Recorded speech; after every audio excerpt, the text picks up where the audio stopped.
kinetong latest weather update Tuesday, November 2, 2021.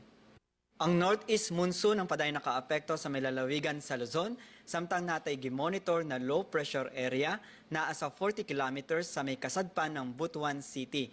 Og so far, less ang chance kini ma-develop na bagyo or tropical cyclones within the next 24 to 48 hours.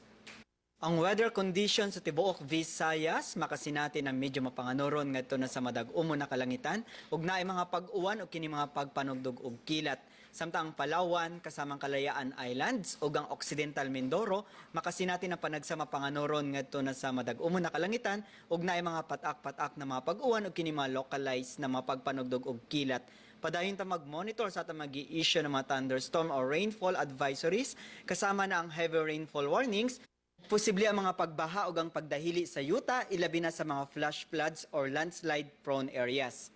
O para sa atong mga dugang detalye, bisita atong mga official social media accounts. Kini si Jomar Iclarino, gikan diri sa Mactan, PAGASA Visayas, DOST, Mayong Adlaw.